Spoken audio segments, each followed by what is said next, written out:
मिट्टी के बने हैं लगता है ये लोग, जो बचपन में कहानी सुनाया गया था ना कि इंसान मिट्टी के बने हैं, लोग सीरियस हो गए हैं लगता है। चिरंजीव, ये थे दो दोस्त, यशराज और मनीष, पीछे बढ़िया। ये तीनों 12वीं पास जस्ट करके आए, तीनों मेरे 12th पढ़ाए हुए बच्चे हैं ये लोग, ठीक है। आज हम लोग मैथ्स का एक बहुत ही इंपॉर्टेंट चैप्टर स्टार्ट करने वाले हैं, ध्यान से समझेंगे, और यहां से बेटा हफ्ता 10 दिन इसी चैप्टर को पढ़ेंगे, ठीक है।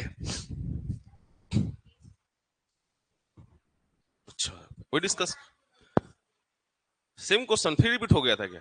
बताओ क्वेश्चन पहले क्या क्वेश्चन था, लाके दिखा।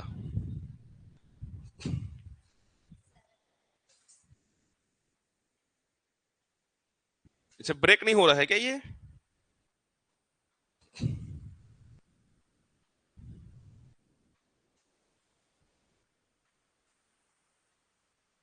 सूची वाला क्वेश्चन तुमने बताया था कि एक बार एग्जाम तो आया था ऑफिस में, तो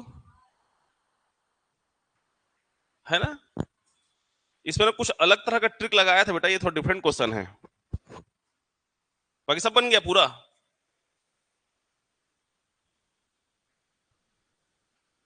इसपे ना एक एक मिस्टेक भी था, एक वर्ड एक नंबर को हम लोग आगे पीछे किए थे उसमें। इसके बाद आता हूँ बेटा, ये थोड़ा मिस्टेक वाला क्वेश्चन था, ठीक याद आया मुझे, मैं फिर से दे डाला इसको पुराने टेस्ट पेपर से। एक नंबर इसमें ना 266 था या 286 था, इसको बताता हूँ बेटा, है ना, इसमें कुछ मिस्टेक था। और उसके अलावा कोई डाउट? बाकी सब बना लिए, इतने होशियार हो गए यार तुम लोग, आंसर नहीं मिला है? अच्छा नहीं दिया है क्या आंसर ये लोग? अच्छा, ये क्वेश्चन तो रिपीट हो गया 27, तुरंत नॉट टिक मारे हो गए इसको तुम लोग फटाक से, मजा आ गया रे बोले होंगे। मैं सबका ना कल आंसर निकाल के तुम लोग बताया था, ठीक है। वैसे आंसर दिया था, इन लोग को भूल गए होंगे हो सकता है, इसको ले जाना बाद में, ठीक है। चलो, तो आज हम लोग स्टार्ट करेंगे बेटा नंबर सिस्टम, है ना। दोनों माध्यम के बच्चे हो, हिंदी इंग्लिश मीडियम, तो हिंदी में भी लिखते चलते हैं संख्या पद्धति, है ना, पद्धति। आप लोग स्पेलिंग अच्छे से लेना। देखो बेटा, अब ध्यान सुनना, हमने कुछ चैप्टर पढ़ रखे हैं, है ना, वो भी एडवांस मैथ्स का ही पोर्शन था। वो जो बच्चे नए हो, आप लोग को एप्लीकेशन के माध्यम से पूरा वीडियो अवेलेबल है वहां पर, है ना। आप जितने बार चाहो उतने बार वहां जाकर देख सकते हो, जैसे आप एडमिशन लोगे आपको उसका एक्सेस दे दिया जाएगा। तो मैं जितना पढ़ाया हूँ, डेसिमल, फ्रैक्शन, ये छोटे छोटे चैप्टर है, ज्यादा बड़े चैप्टर नहीं है, जो इजिली आपको समझ आ सकता है, लेकिन वो one of the important chapter है। और स्क्वायर रूट क्यूब रूट पढ़ाया बेटा, तो आप लोग एडमिशन जैसे लेंगे ये सब आपके एप्लीकेशन में अवेलेबल है, पूरा रिकॉर्डेड है, आप जाकर एक दिन में, 2 दिन में, 3 दिन में देखकर कवर कर सकते हैं, ठीक है। तो आज हम लोग जो स्टार्ट करने वाले हैं नंबर सिस्टम, ये भी बहुत ही इंपॉर्टेंट चैप्टर है। क्या होता है ध्यान समझते जाना, बढ़िया से स्टेप बाय स्टेप पढ़ेंगे। तो सबसे पहले तो हम ये समझें, एकदम बेसिक्स बेटा, मान चलो कि 0 लेवल से पढ़ रहे हो आप लोग, है ना। तो सबसे पहले तो हम समझेंगे कि अंक, जिसको इंग्लिश में कहते हैं डिजिट, मैं दोनों लैंग्वेज लेकर चलूंगा। तो डिजिट होता क्या है, अंक होता क्या है, जल्दी बताओ, व्हाट इज डिजिट? अरे अपने भाषा में कुछ कहो, जो काउंट कर सके। 11 को नहीं काउंट कर सकते? 11 डिजिट है कि नंबर है, अंक है कि संख्या है? What is the basic difference between digit and number? अंक और संख्या में अंतर क्या है? चलिए, इन सब बातों को बारीकी समझोगे तभी कॉम्पिटेटिव एग्जाम क्लियर होगा बेटा, बार बार कह रहा हूं। स्कूली पढ़ाई अलग होता है, कॉम्पिटिशन का अलग होता है, ठीक है। तो डिजिट और संख्या में अंतर क्या है, देखो। डिजिट, देखो, अगर मान लो एक प्रश्न बनता है हर एग्जाम में, एसएससी में भी, रेलवे में भी, पीएससी में भी, एवरी, मैं हिंदी इंग्लिश दोनों बताऊंगा, every digit is a number, every digit is a number, प्रत्येक अंक, प्रत्येक अंक एक संख्या है। यहां एक लिख लेना, एक संख्या है। एक और, every number is a digit, प्रत्येक संख्या एक अंक है। Which one is correct? दोनों में से कौन सही है, चलो ये बताओ पहले मेरे, चलो अपना बचपन का पढ़ा हुआ, छठवीं कक्षा में पढ़े थे इसको पहली बार तुम लोग, छठवीं नहीं पांचवी में पढ़े होगे, पांचवी पास हो गए आप लोग अगर तो बता दोगे जो सही है। देखो पहले तो तुमको बताता हूं मैं, ये जो अंक है क्या क्या है, 0 1 2 3 4 5 6 से कैसे अटक जाता है यार, 7 8 9, ये तो अंक है। क्या है ये? अंक है। संख्या क्या होगा बेटा? 11, 10 भी आएगा, 10 11 12, फिर आगे बढ़ते बढ़ते 112 200, मतलब ऐसे बढ़ते बढ़ते कहां तक जाएगा? अनंत तक जाएगा। देखो अंक सिंपल सी बात है, अंक भी संख्या है, संख्या भी संख्या है। आप अंक को संख्या कह सकते हो, आप अंक को संख्या कह सकते हो, आप अंक को संख्या कह सकते हो, लेकिन संख्या को अंक नहीं कह सकते, इस बात को ध्यान रखना बेटा, ठीक है। अंक कुछ नहीं है, सिंपल से डिफाइन करोगे, एक अंकीय संख्या को अंक कहते हैं। 1 digit number is called digit, ठीक है बेटा, एक अंक तो है ना। अब 10 फिर 3 डिजिट का आएगा, 4 डिजिट का आएगा, 5 डिजिट का आएगा, 5 अंकों की संख्या, 6 अंकों की संख्या। 10 क्या है? 2 अंकीय संख्या। 100 क्या है? 3 अंकीय संख्या, 2 digit number, 3 digit number, 4 digit number, 5 digit number. बात समझ में आ रहा है बेटा? ठीक। तो मेरे हिसाब से अंक और संख्या में अंतर समझ में आ गया बेटा। कोई आपसे पूछे कि क्या एक अंक संख्या है तो हाँ बोलना, परंतु प्रत्येक संख्या अंक नहीं है, ठीक है बेटा, या कोई भी संख्या अंक नहीं है, या कोई भी संख्या अंक नहीं है, ठीक है बेटा। चलो अब आगे बढ़ते जाते हैं धीरे धीरे, इतनी बात सबको समझ में आ गया। साथ साथ नोट कर चले जाएंगे बेटा पॉइंट को, साथ साथ नोट करते चले जाएंगे पॉइंट को। अब ये संख्या बना कैसे है, ध्यान समझना। ये 12 12 कैसे बना, ये 12 12 कैसे बना, ठीक है। लिख रहे हो क्या? पहले सुन लो फिर लिखना, है ना। देखो इकाई, दहाई, सैकड़ा, हजार, 10,000 जानते हो ना। इंग्लिश में क्या बोलते हैं? यूनिट, टेंस, 100, 1000, 10,000 सब जान रहे हो ना बेटा। हाँ, तो ये वाला इकाई है यूनिट प्लेस, और ये वाला दहाई है टेंस प्लेस, दहाई, ठीक है जी। अब इकाई मतलब एक, और दहाई मतलब दो, नहीं 100। वाह, मन खुश कर दिया तुम लोग मेरा आज। दहाई मतलब दो, ठीक है। तो इकाई है मतलब एक से गुणा करेंगे। यूनिट, ध्यान समझना, बेसिक्स बता रहा हूं बेटा। इकाई है एक गुणा करोगे, दहाई है 10 गुणा करोगे। दहाई है क्या गुणा करोगे? 10।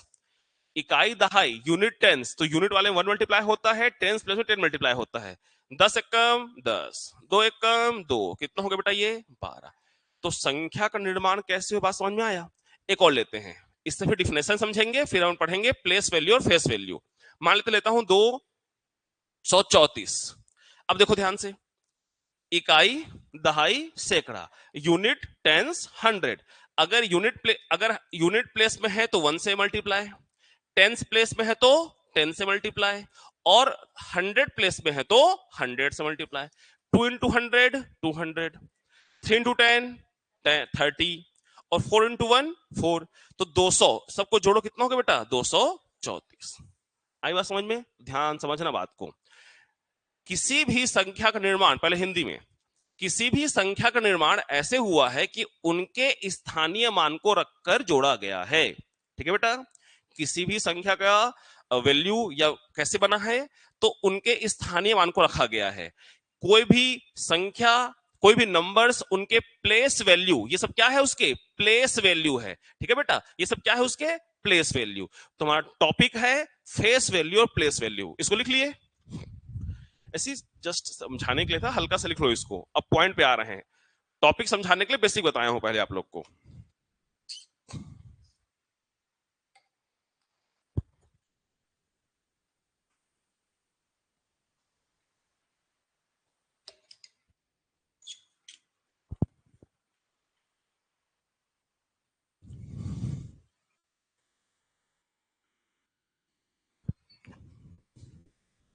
सरस्वती माता का फूल चेंज हुए जमाना हो गया लग रहा है। आगे प्रणाम किया करो, बुद्धि देगी सरस्वती माता आप लोग को।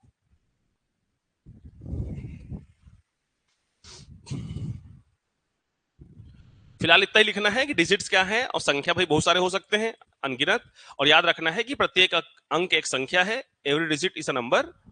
और संख्या निर्माण कैसे होता है, इसे पूरा आ रहा हूं तो हल्का सा लिख लो, बहुत ज्यादा लिखने की आवश्यकता नहीं है, पूरा उसको समझा रहा हूं अभी अच्छे से।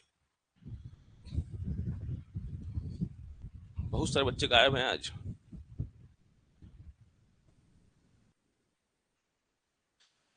बढ़िया मौसम है, कहे होंगे चुप सोते हैं बोले होंगे।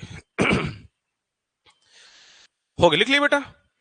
चलिए, तो पहला टॉपिक नंबर सिस्टम का जो हम पढ़ने वाले हैं वो है हमारा face value and place value. सुना सुना लग रहा है बेटा कि पूरा सुना सुना लग रहा है? हिंदी में कहते हैं जातीय मान, जातीय या फिर अंकीय भी लिखते हैं, अंकीय दोनों होता है, अंकीय या जातीय मान और स्थानीय मान, स्थानीय मान। ठीक है बेटा।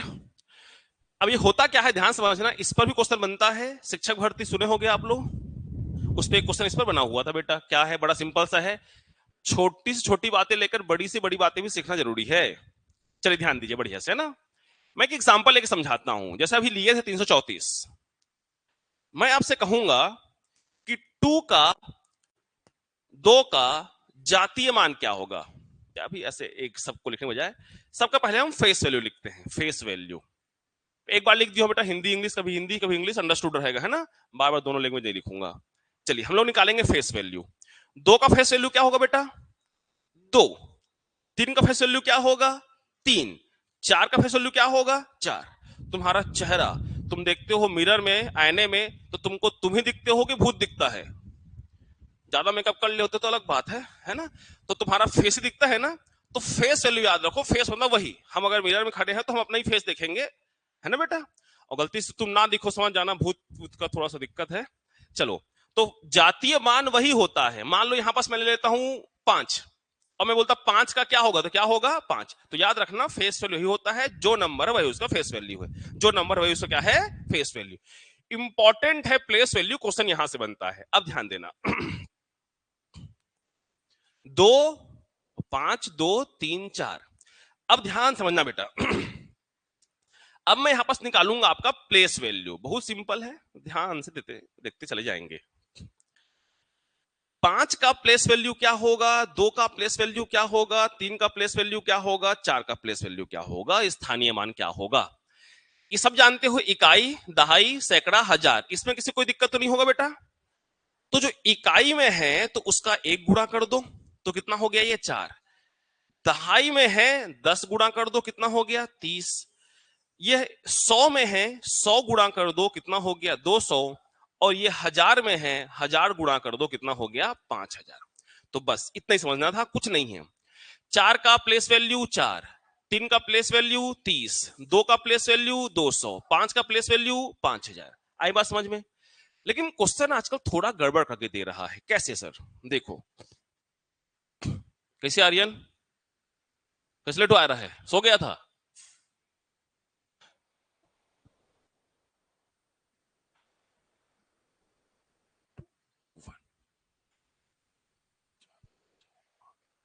अब ध्यान समझना, मान लो सब बड़ा सा कोई नंबर दे दिया है ना बेटा, और हमसे ये पूछ लिया कि 9 का बताओ। ठीक है, तो मेरे को बताओ, क्या आप सब एक बात जानते होगे, यहां बॉक्स में लिख रहा हूं, 10 पावर 0 का वैल्यू क्या होता है, 1। ये सब जानते हो, किसी की पावर 0 होता है उसका वैल्यू क्या हो जाता है, 1 हो जाता है। तो मुझे बताओ, ये जो इकाई है यहां पर हमने क्या लिखा है, यूनिट्स। यूनिट मतलब क्या होता है, 1। तो मैं 10 पावर 0 भी तो लिख सकता हूं, इसको एक बनाना है उसको 10 पावर 0 लिख सकता हूं बेटा। अब ये जो 10 था, क्या 10 पावर 1 नहीं लग रहा है आप लोगों को, 100 10 पावर 2, 1000 10 पावर 3। तो यहां पर 1 का प्लेस वैल्यू क्या होगा, इस फॉर्म पे पूछ रहा है। 2 का क्या होगा, 2 10 पावर 1। 3 का क्या होगा, 3 इंटू 10 पावर 2। 4 कितना होगा, 4 इंटू 10 पावर 3। 5 का क्या होगा, 5 इंटू 10 पावर 4। 6 का क्या होगा, 6 इंटू 10 पावर 5। 7 का बोलेगा तो 10 पावर 6। 8 का बोलेगा तो 7, और 9 का बोलेगा तो 10 पावर 8। अब एक बात समझना, अब ऐसा दिमाग नहीं लगा लेना बगल में 7 है तो 7 ले लिए, बगल में 6 है तो 6 ले लिए, वैसा अरेंज ऐसा दिख रहा है बेटा ना, तुम रट लेते हो चीजों को। फिर देखो, अचानक से केवल हमको 9 का पूछा, अचानक से मान लो हमको केवल 9 का पूछा, तो पूरा लिखते बैठ रहेंगे क्या हम लोग? नहीं, हम लोग गिनेंगे। 1 2 3 4 5 6 7 8 9, कुल कितना है? 9। 9 संख्या है तो एक कम करके पावर क्या लगा देंगे हम लोग? 8। आई बात समझ में? जितना नंबर होगा उसमें एक कम करके 10 की पावर में उसको हम क्या कर देंगे? लगा देंगे। ठीक है, लिखो इतना को जल्दी से।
लिख लिए?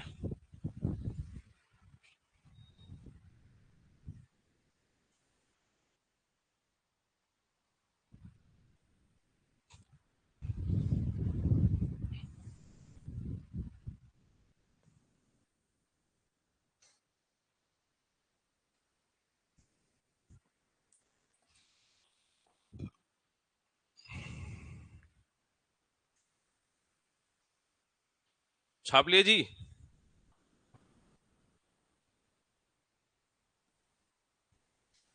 चलो, तो क्वेश्चन का आंसर दो मेरे को। क्वेश्चन लिखना, कोई नंबर लिख लो, कोई संख्या से लिखो हिंदी में, पहले इंग्लिश से बोल दूंगा, पहले हिंदी में लिखो। कोई संख्या, आगे के जो पढ़ेंगे टॉपिक उसे पूरा स्लाइड तैयार है, हिंदी में लिखा हुआ है तो दिक्कत नहीं होगा। लिखो कोई संख्या, इंग्लिश में लिखो एनी नंबर, ऐसा करके। कोई संख्या में 5 का स्थानीय मान, 5 का स्थानीय मान, और इंग्लिश में बोल दूंगा, परेशान नहीं होना, और 8 का स्थानीय मान का योग क्या होगा? इंग्लिश में लिखेंगे एनी नंबर, या in this number place value the sum of, find the sum of, find the sum of place value of 5 and 8, find the sum of place value of 5 and 8। एकदम फालतू सा question है, exam में आ जाता है कई बार, तो हमको फालतू से फालतू क्वेश्चन पढ़ के रखना है। क्या होगा आंसर? 50,800 पक्का? क्या होगा? ठीक,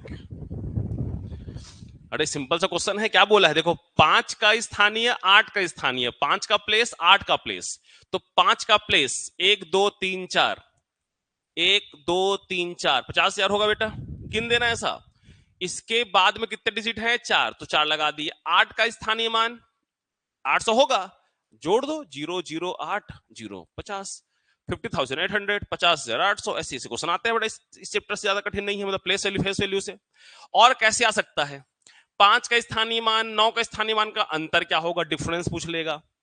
4 का स्थानीय मान और 6 का स्थानीय मान का योग, 8 का स्थानीय मान और 9 का स्थानीय मान का योग का अंतर क्या होगा? बात समझ क्या कह रहा हूं? तो ये एक क्वेश्चन मैं करा रहा हूं, बड़ा फालतू सिंपल सा क्वेश्चन है बेटा ये। आपको प्लेस वैल्यू निकालने आना चाहिए, उसके बाद वो उनका योग बोल रहा है, सम बोल रहा है कि डिफरेंस बोल रहा है, कि भाई दो का योग बोल रहा है, फिर किसी दो का योग दे देगा, उन दोनों का डिफरेंस क्या होगा, कुछ भी कर सकता है। तो आपको प्लेस वैल्यू निकालने आना चाहिए। तो प्लेस वैल्यू सीख गए आप लोग पक्का से। आपको ऐसे जीरो फॉर्म पे लिखना आना चाहिए, और साथ साथ ऐसे भी 1 2 3 4 ऐसे भी लिखने आना चाहिए। लिख लोगे दोनों कंडीशन में आप लोग? ठीक। मुझे एक बात बताओ, अगर 10 पावर 23 है और नीचे में 10 पावर 19 है, तो कितना हो जाएगा ये सब जानते हो ना? अगर भाग में है तो 23 में 19 घटा देते हैं, 4 हो जाता है। एक्सपोनेंट पढ़ाऊंगा, एक चैप्टर है, बाद में पढ़ेंगे उसको, है ना? चलो, अब नेक्स्ट हम लोग पढ़ेंगे संख्याओं के प्रकार। ठीक है बेटा, देखो अब मैं तुमको कहानी सुनाता हूं इसका। पहले हमने जाना डिजिट, अंक। अंक से क्या बना? संख्या। अब संख्या तो बन गई बहुत सारे। अब भाई परिवार में व्यवस्थित रहता है ना, पापा मम्मी बच्चे दादा दादी, तो नंबर्स को भी क्या किया गया, व्यवस्थित किया गया। किसी को सम संख्या कहा गया, किसी को विषम संख्या कहा गया, संख्या को क्या किया गया, क्लासिफाइड किया गया। तो एक्चुअली हम जो पढ़ने वाले हैं वो क्या है, क्लासिफिकेशन ऑफ नंबर, संख्याओं का वर्गीकरण। जैसे सबसे पहला जो हम पढ़ेंगे वो है नेचुरल नंबर। अभी इस पर क्वेश्चन कराऊंगा इतने सारे, लगता सरल है कि ये क्या छोटा चीज है, इसमें इतने सारे क्वेश्चन बनेंगे। अभी यूपीएससी क्वेश्चन कराऊंगा आपको इसमें बढ़िया वाला। प्राकृत संख्या क्या होता है, बताओ जी? हाँ, कहां से कहां तक? एक से अनंत तक, है ना? देखो याद रखना बेटा ये चीज, तुम लोग कभी जीवन में कभी इंटर पहुंच गए, है ना बेटा, पढ़ लिख के, तो तुम जो जैसे आंसर देते हो ना, तुम बोले तुम लोग बाहर जाइए कहेंगे, है ना? तुम सबका डेफिनेशन भी तुमको बढ़िया सिखाते जाऊंगा साथ साथ, ठीक है? काउंटिंग नंबर क्या कहोगे? काउंटिंग नंबर जिसको हम गिन सकते हैं, ठीक है बेटा? जो एक से चालू होता है, काउंटिंग नंबर जो एक से चालू होता है, ठीक? 1 2 3 और ये कहां तक जाएगा बेटा? अनंत तक, ठीक? दूसरा दूसरा हम पढ़ेंगे ऑड नंबर। ऑड मतलब क्या होता है बेटा? ऑड नहीं बेटा, होल नंबर, पहले होल। होल नंबर इंग्लिश में क्या कहते हैं? पूर्ण संख्या। ये भी काउंटिंग है, लेकिन स्टार्ट कहां से होता है बेटा? जीरो से। तीसरा हम जानेंगे इवन नंबर। सब सरल सरल है, अच्छे समझ लेते हैं। सम संख्या। बताओ सम संख्या क्या होता है? हाँ, 2 4 6 फिर गलत बोले, याद रखना। ऐसी संख्याएं जो दो से पूर्णतः विभाजित होती है। A number which is divisible by 2। Divisible by 2 या कंप्लीटली डिविजिबल बाय 2, जो दो से विभाज्य हो या विभाजित हो। आई बात समझ में? अब लिखेंगे 2 4 6, या तो इसको 2n लिख लो या फिर 2n+2 लिखोगे, लास्ट नंबर 2n और 2n+2, ये दोनों सुटेबल है, ठीक है? 2n क्यों लिखे? n का नंबर एक रखेंगे, n का नंबर एक रखेंगे, n मतलब नेचुरल नंबर, n का नंबर एक रखेंगे, दो एक कम दो, दो रखेंगे, दो दूनी 4, दो तिया 6, दो चौक 8, 2 4 6 8 बन गया बेटा। चलिए, सबका क्वेश्चन कराऊंगा अभी लाइन से। चौथा है ऑड नंबर। ऑड मतलब विषम संख्या, डिफाइन करो। हाँ, not divisible by 2। Not divisible by 2। सो जितने मैथ्स लेके पढ़े हो ना, सबको धरूंगा भी मैं भी। दो से विभाज्य ना हो तो इसका सीक्वेंस क्या बनेगा बेटा, बोलो? 1 3 5 7 9 11 and so on. 2n-1, last number 2n-1। दो एक कम दो, माइनस एक एक, दो दूनी 4 माइनस एक 3।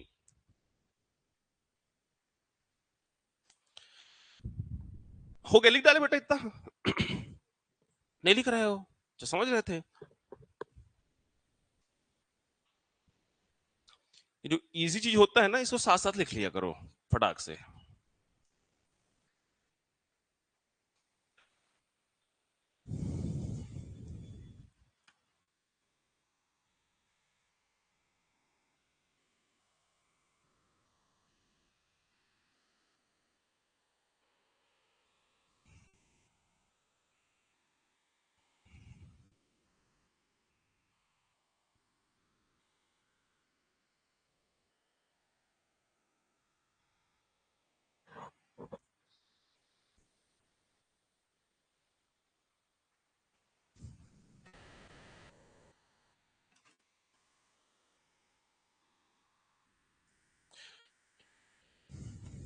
हो गया जी। ऊपर भेज देते हैं इसको।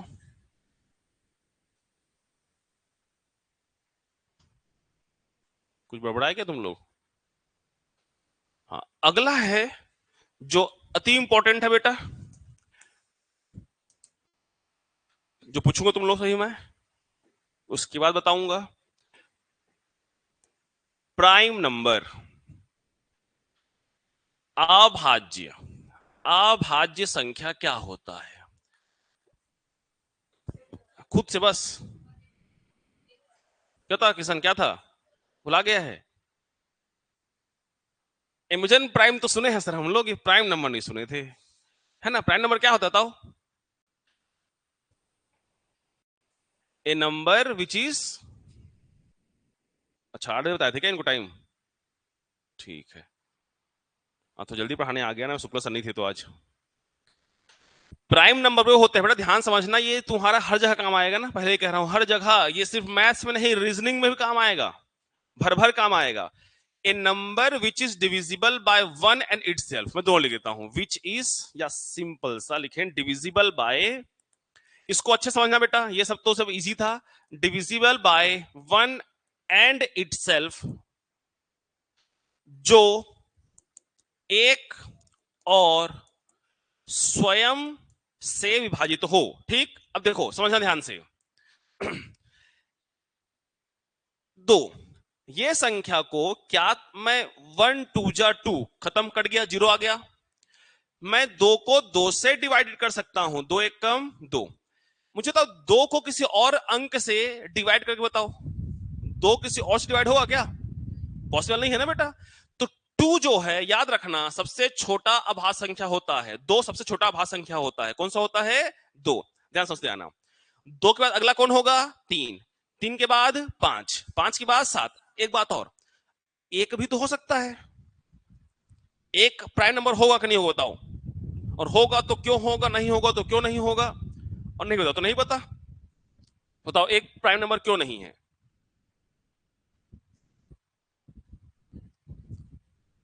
डेफिनेशन के अकॉर्डिंग तो ये पूरा कर रहा है, और बुक में डेफिनेशन दिया रहता है, ये डेफिनेशन ही गलत तुम लोग का। एक्चुअल में एक लाइन और लिखना है, इसलिए स्पेस छोड़ा था। Divisible by one itself and has only two factor, ये पूरा करता है डेफिनेशन को बेटा, जो बुक में नहीं क्लियर होता।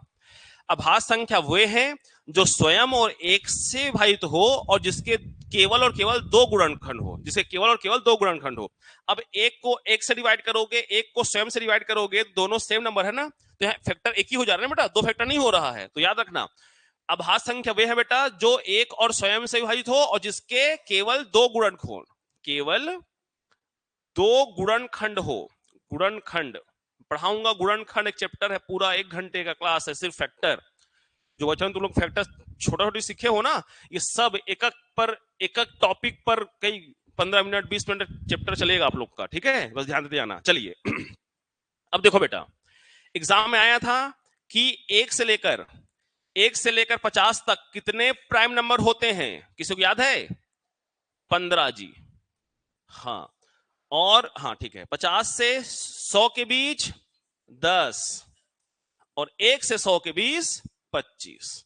ये डेटा को याद रखना है, एग्जाम में कई बार पूछ चुका है, ठीक है। अब इसको मैं लिखवा भी देता हूं, जिसमें आपको समझ में आए कौन कौन सा है। देखो, एक तो होता नहीं है, कल पूछूंगा सबको मैं।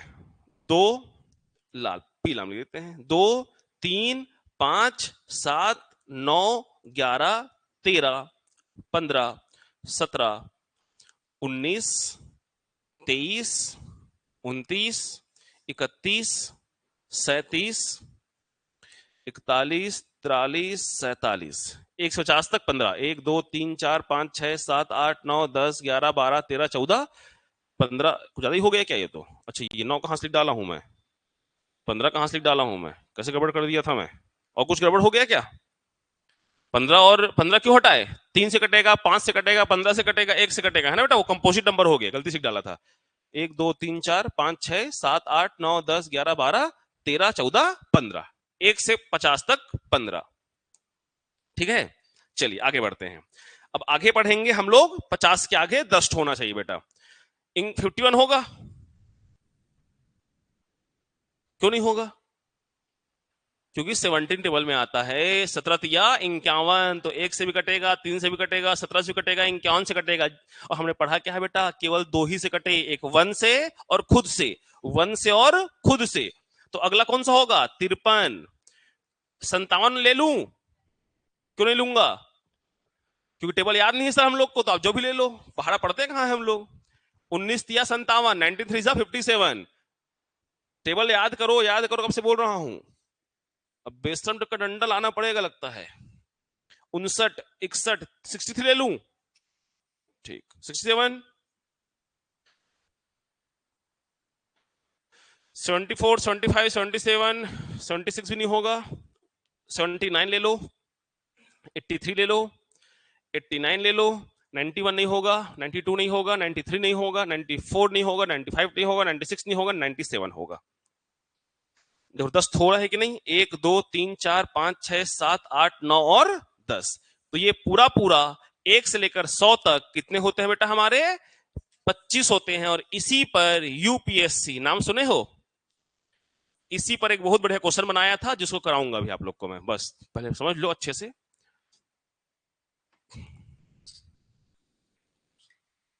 पेन कॉपी लाई हो जी? तो उतारना है इसको।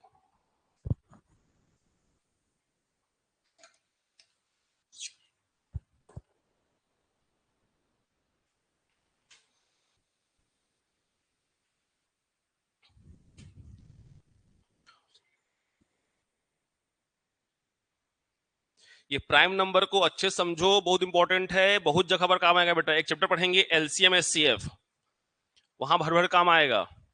इसको मिटाए तो इसको भी लिख लोगे तुम लोग, फिर सोचोगे क्या लिखे थे सर। डायग्राम थ्री बना दोगे ऐसा है? कुछ कॉन्सेप्ट छिपा है इसके पीछे करके।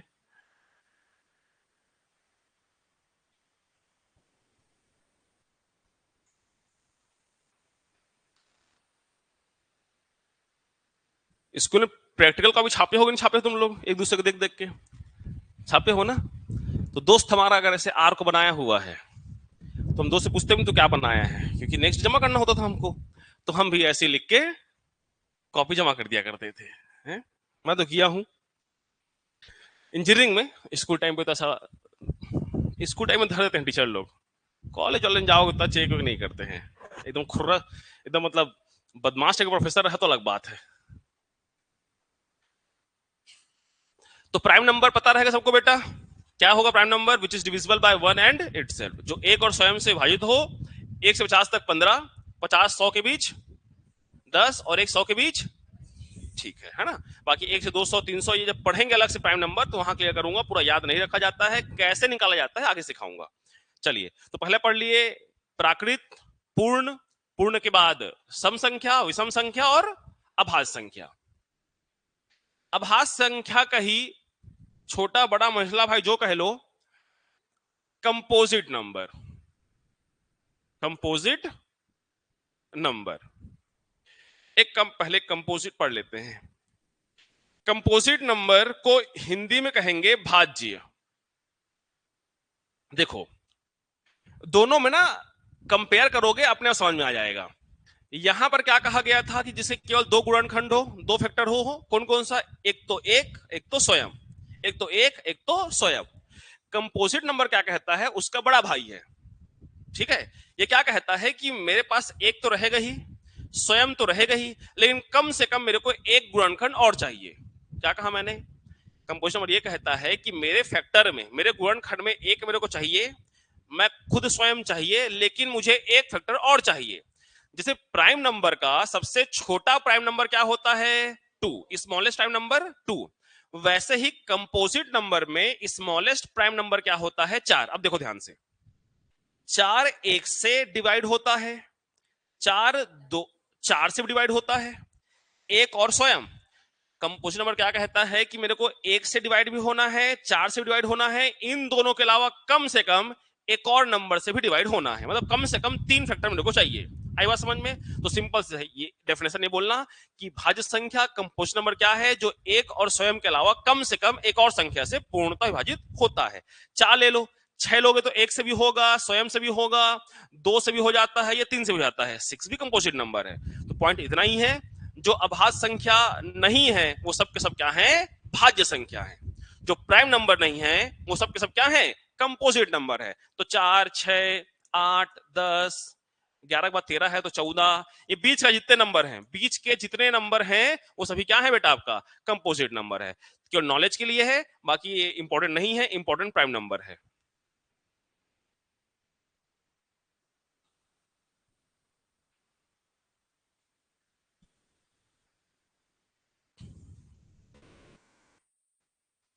जो अभाज्य नहीं है वो भाज्य है, सिंपल सा कॉन्सेप्ट। जो डिविजिबल नहीं है, जो सॉरी जो प्राइम नंबर नहीं है वो कंपोजिट नंबर है।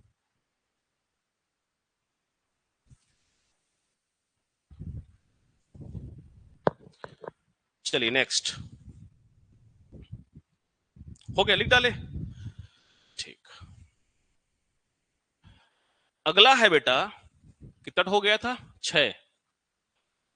7वां है को प्राइम नंबर,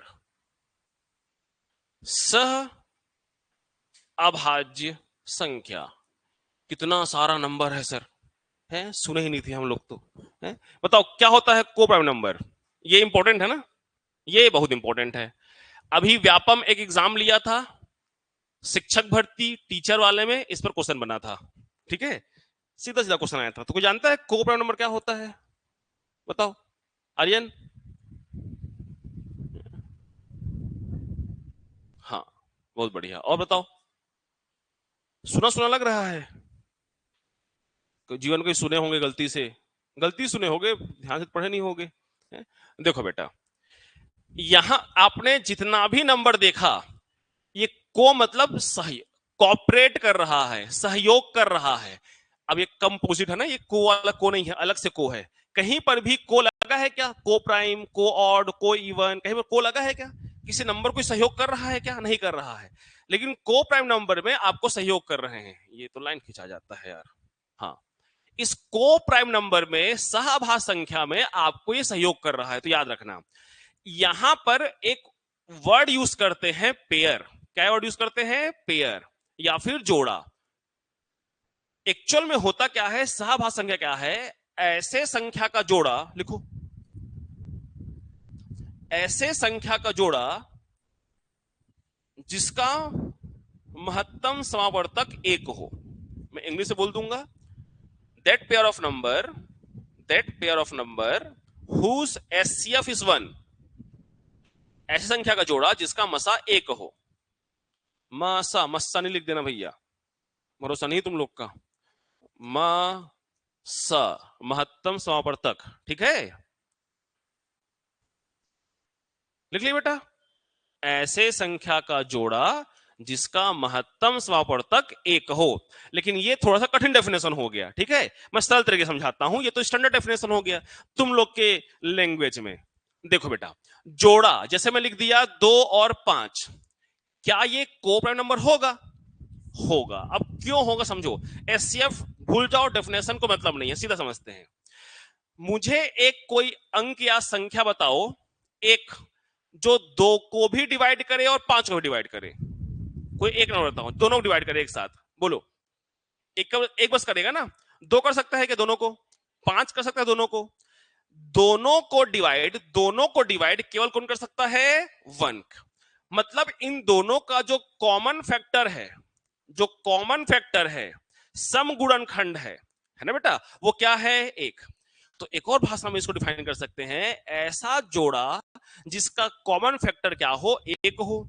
हमारे भाषा में ऐसे संख्या का जोड़ा जो दोनों के दोनों केवल 1 से विभाजित हो, जो दोनों केवल 1 से विभाजित हो। एक और लेते हैं, 2 और 6, क्या ये को प्राइम नंबर है या नहीं है, सोच के बताओ, क्यों नहीं होगा,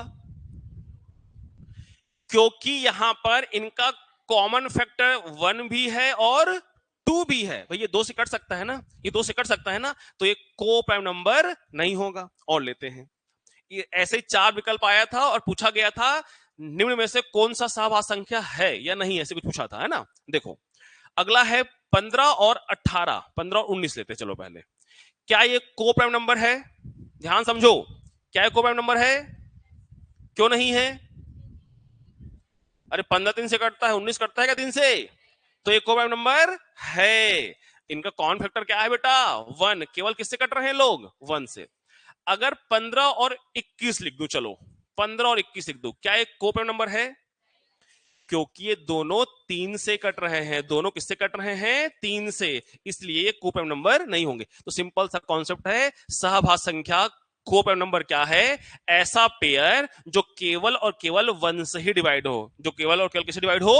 1 से डिवाइड हो। इसको लिखो अपने भाषा में, क्वेश्चन दे रहा हूं, आप लोग बताना मेरे को विकट होशियार हुए हो कि नहीं हुए हो।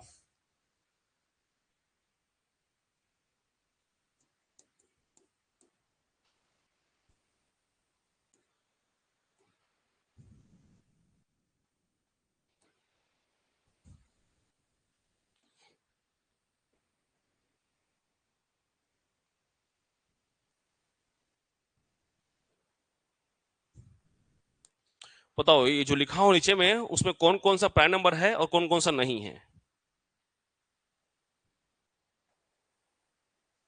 पहले आप लोग बनाओ अपने हिसाब से।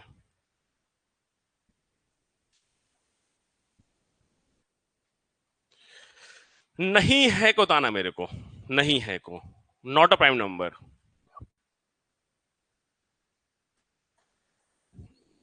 ठीक है, चलिए देखते हैं। चलिए समझते हैं बेटा। हो गया, होशियार हो गए तुम लोग। 2 और 7 क्या ये को प्राइम नंबर है? बिल्कुल है सर। इनका फैक्टर क्या बन रहा है? 1 बन रहा है। क्या ये को प्राइम नंबर है? नहीं है सर, क्योंकि इसका कॉमन फैक्टर 1 के साथ क्या बन जा रहा है? 3 ही बन जा रहा है। ये को प्राइम नंबर है? नहीं है। क्यों नहीं है? क्योंकि इनका कॉमन फैक्टर क्या बन जा रहा है? 5। और एक बस होना चाहिए, और नहीं चलेगा भैया। 8 और 17 क्या एक को प्राइम नंबर है? अरे नहीं, कौन बोल रहा है भर भर है। 8 कैसे तुम लोग? 8 2 से कटेगा, 4 से कटेगा, 17 किससे कटेगा? 1 या 17 से। तो इनका कॉमन फैक्टर क्या आ रहा है बेटा? 1 आ रहा है। ये को प्राइम नंबर है? नहीं है। 3 सत्ते 21, 3 या 27। इनका कॉमन फैक्टर क्या बन जा रहा है? 3। हमको एक, अरे बड़ा सिंपल चीज है। 2 नंबर को देखना है, एक के अलावा किसी से नहीं कटना चाहिए। ये कटेगा किसी से? मतलब ठीक है। को प्राइम नंबर है? नहीं और हाँ सीख गए। कुछ ही पूछू तो या तो हाँ बोलोगे या तो नहीं बोलोगे तुम लोग हैं। ये है? हाँ बिल्कुल होगा, क्योंकि कॉमन फैक्टर क्या है इसका? 1। 3 32 भी होगा। भाई तीनों 32 किससे कटेगा? 32 3 के पहाड़, 32 3 के पहाड़ा में नहीं आता है। हाँ कैसे? 2 से कटता है कह रही हो? ये कटेगा 2 से, तो ये कटेगा, तो फिर दोनों करना चाहिए बेटा, ठीक है। तो एक और जो समझाता हूँ समझो, तुम कुछ नया समझ जाते हो लगता है मेरे को।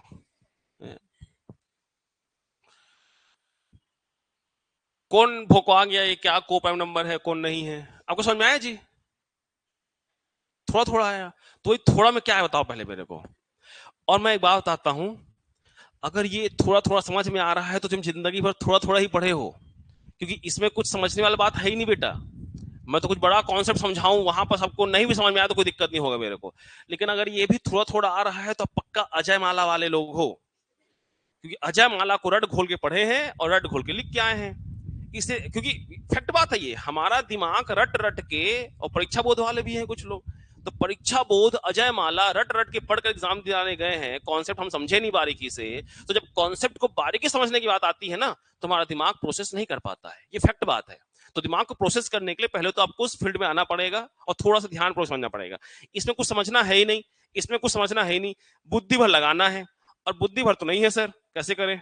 देखो, आपको इतना ही देखना है बेटा कि 2 किससे कट रहा है और 7, ये दोनों कॉमन नंबर, ये दोनों नंबर किसी एक से ही करना चाहिए। तो ये भी 1 से भाग जा रहा है, यही 1 से भाग जा रहा है। मुझे बताओ 2 और 7 कोई ऐसा नंबर बताओ जो दोनों से भाग जाए। सोचो भाई, 2 2 से भाग जाएगा, लेकिन 7 2 से भाग जाएगा क्या? पूरा पूरा पूरा पूरा भागने की बात हो रही है ना। हाँ, किसी का जा रहा है क्या? 2 को काट दिए 7 को 2 से, ऐसा नहीं कर रहे हो ना बेटा? हाँ ठीक। तो वही कहने की बात है बेटा कि दोनों का जो कॉमन फैक्टर है, समान गुणनखंड है, वो क्या होना चाहिए? 1। यहां पर कि कोऑपरेंट नंबर क्यों नहीं हुआ सर? क्योंकि 3 जो है 3 से भी कट रहा है और 12 भी 3 से कट रहा है।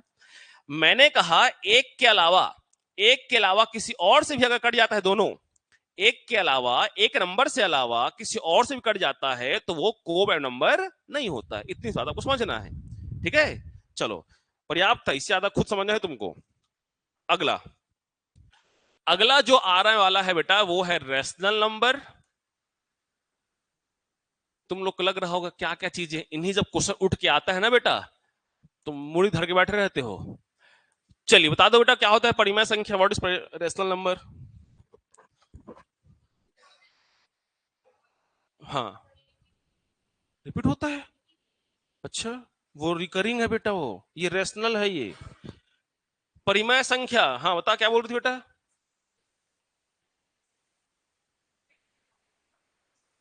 हाँ और बताओ क्या था किशन, क्या था रेशनल नंबर? भुला गया है? हाँ, चिरंजीव क्या था रेशनल नंबर? हाँ, तू भी कॉमर्स लिया था ना? हाँ ठीक, तेरा मैथ्स ठीक था वैसे। देखो, जो P बटे Q के रूप में लिखा जाए और जहां Q 0 के बराबर नहीं होना चाहिए, यह भी एक शर्त होता है, पढ़े होगे। ऐसा क्यों बोलते हैं इसको?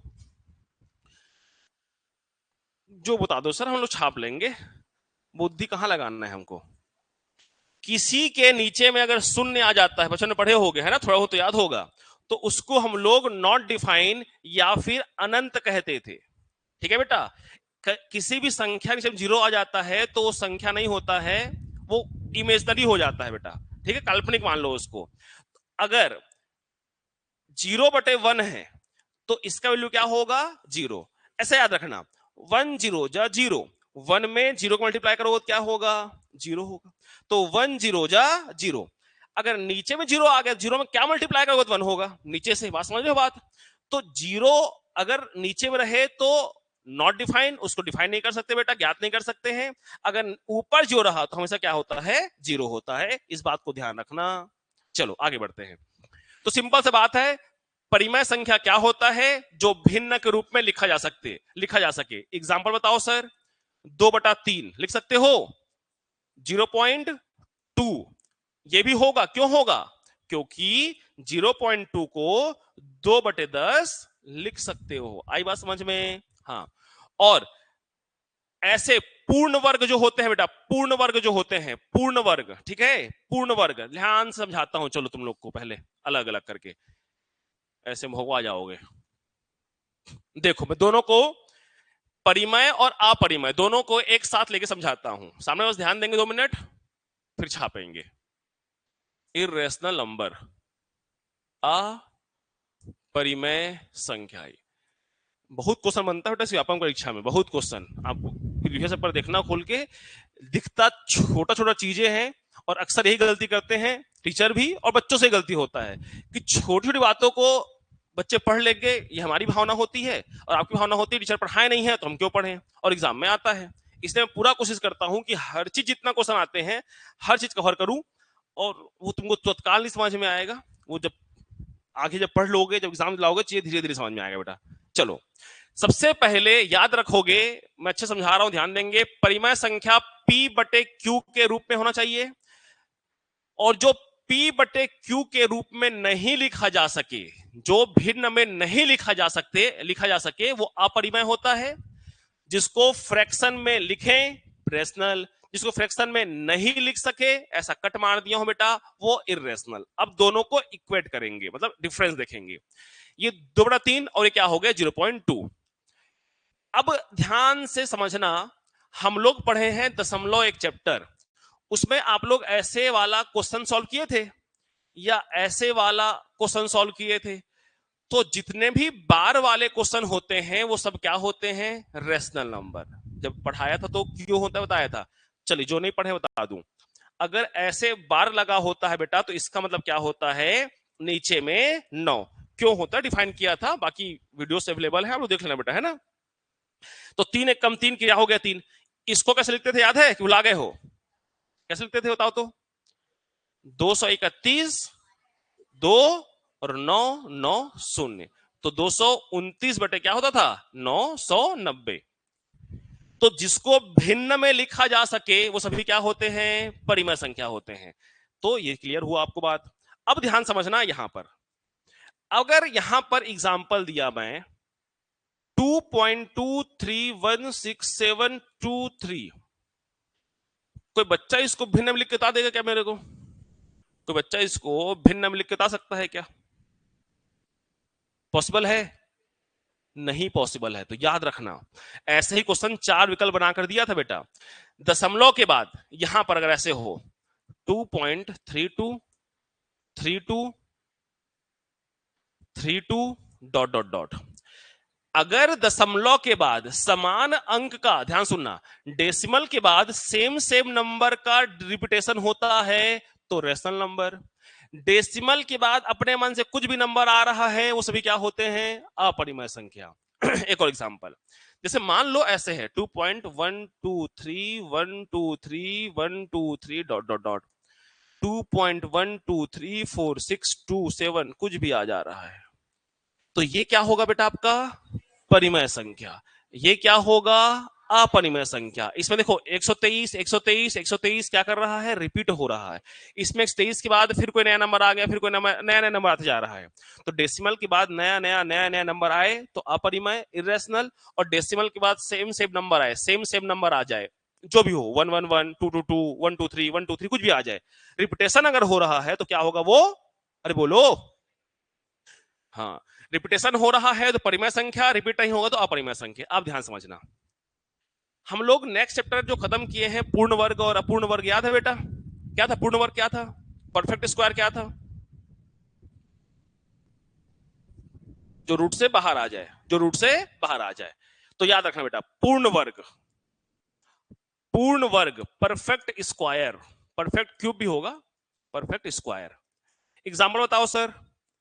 अरे वर्गमूल 4, वर्गमूल 16, वर्गमूल 25। 4 का मान कितना होता है 2, 16 का मान कितना होता है 4, पता है ना इतनी बातें। 25 कितना होता है 5। जो वर्गमूल से बाहर आ जाए उसे क्या बोलते हैं परिमेय संख्या। अपरिमेय संख्या किसको बोलेंगे बेटा अपूर्ण वर्ग, अपूर्ण वर्ग।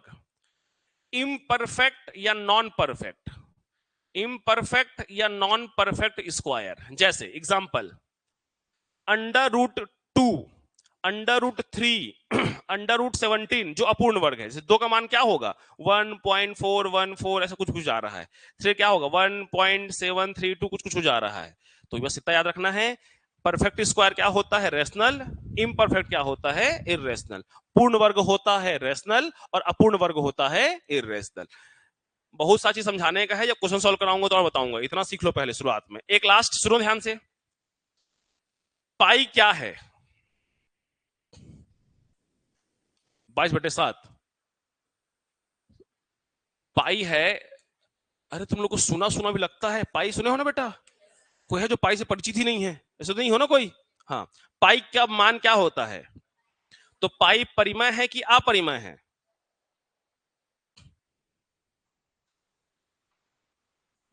ये तो भिन्न में लिख रहे हैं लेकिन इसको हम लोग, हाँ बताओ बताओ। पाई का वैल्यू 20/7 कह रहे हो आर्यन, तो फ्रैक्शन में लिख रहे हैं तो रेशनल है कि इरेशनल है? क्यों इरेशनल है? 1/4 ही बस, खत्म उत्तर में। 3.14 होगा तो भी रेशनल होगा। अगर ये 3.14 होगा तो 3/14/100 तो लिख सकते हैं। आप कहानी सुनो अच्छे से, है ना? ये जो बता रहा हूं बुक में नहीं रहेगा तुम्हारे, सुनो। Pi is a irrational number, ठीक है? अगर आपके पास विकल्प आ जाए 22/7, तो 22/7 परिमेय है, 22/7 परिमेय है और पाई अपरिमेय है। 22/7 is not the actual value of pi. 22/7 pi का मान है ही नहीं, ठीक है बेटा? वो तो लगभग मान है, क्वेश्चन को सॉल्व करने के लिए निकाला गया है। पाई का मान तो बड़े बड़े मैथमेटिशियन लोग लगे हुए हैं, ये ज्ञात होना चाहिए आप लोगों को, पाई को काटने के लिए, पाई को एक पॉइंट पे रोकने के लिए लगातार लगे हुए हैं। और पाई का मान ऐसा 3.14159, ये भी कुछ और होगा, मैं रोका हूं, ऐसा जा रहा है Guinness book of world record में। एक व्यक्ति का नाम दर्ज है जो डेसिमल के बाद 75,000 अंक को रट डाला है। सर्च करना, ठीक है बेटा, Guinness book of world record में उसका नाम है। डेसिमल के बाद 75,000 डिजिट्स को उसने याद किया है। ये डेसिमल के बाद 75,000 से आगे जा चुका है, ठीक है। तो हमने क्या पढ़ा बेटा, कॉन्सेप्ट को समझो कि डेसिमल के बाद अगर अलग अलग नंबर आता है तो क्या होता है, वो अपरिमेय संख्या होता है। इसीलिए पाई क्या है बेटा, अपरिमेय संख्या है। ध्यान रहेगा, पूछा गया क्वेश्चन है बेटा, छाप लो चलो जल्दी से। इतनी सारे ज्ञान का बता रहा हूं तुम लोग को मैं।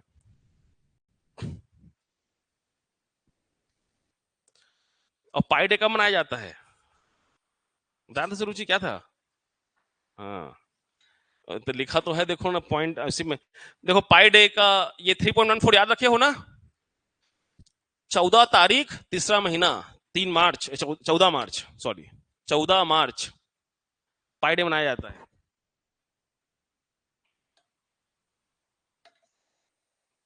एक होता है जनरल नॉलेज, इसे कहते हैं जबरन का नॉलेज, ठीक है।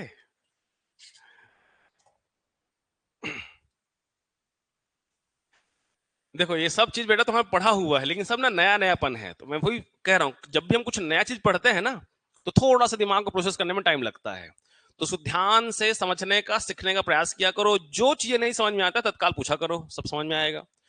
उसे घर जाके 1 घंटा पढ़ो, और जो थोड़ा पढ़ चुके हैं वो नए नए बुक लो, प्रैक्टिस करो लगातार, धीरे धीरे फिनिशिंग आता है भाई। तुरंत घर खड़ा हो, मतलब घर तुरंत खड़ा हो जाता है क्या? फिर न्यू न्यू बनाते हैं, फिर दीवार खड़ा करते हैं, प्लास्टर लगाते हैं, पेंट करते हैं, तो फिनिशिंग दिखता है घर। आप लोग कहते हैं सीधा आए पूरा पेंट वेंट चुपर के आ जाते हैं, संभव नहीं है ना बेटा। तो धीरे धीरे समझ में आता है। और जो थोड़ा सा भी ढंग से पढ़ाता है ना स्कूल लाइफ में, मैं फिर से कहता हूं कि जो मैथ्स लेके पढ़ा है वही मैथ्स में बहुत अच्छा होगा। ये भ्रम है, भ्रम, टोटली भ्रम है ना। कॉमर्स वाला है या फिर कोई आर्ट्स वाला है, कोई बायो वाला है, उसका मैथ्स ही बहुत बेहतरीन रहा है। मैं एग्जांपल में क्लास में, बायो वाले 2 बच्चे आज बड़े बड़े पोस्ट में हैं, मेरे जो मैथ्स पढ़ने आए थे, बायो बैकग्राउंड से थे, बड़े बड़े पोस्ट में है, छोटे बड़े पोस्ट छोड़ो, मैथ्स वाला एग्जाम निकाल के बैठे हुए हैं, ठीक है। तो ऐसा ये हमारी मेंटल कैपेबिलिटी कितनी है, हम मानसिक रूप से कितने स्वस्थ हैं और मानसिक रूप से कितने स्ट्रांग है, उस पर डिपेंड करता है। नहीं तो हर चीज सीख सकते हो। चलिए, तो ये हो गया टाइप्स ऑफ नंबर, इतना को आप लोग कल पढ़कर आओगे। अब आगे पढ़ते हैं इस पर बेस्ड क्वेश्चन। अब बढ़िया चीज सिखाता हूं तुम लोग को, ठीक है। ठीक है चिरंजीव, सब समझ गया? हाँ होशियार हूं, कह रहा सब समझ जाऊंगा।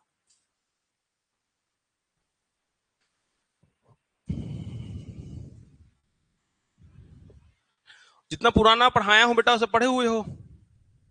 पाठ हो रहा है ना, सब पाठ तो नहीं हो रहा है, हैं?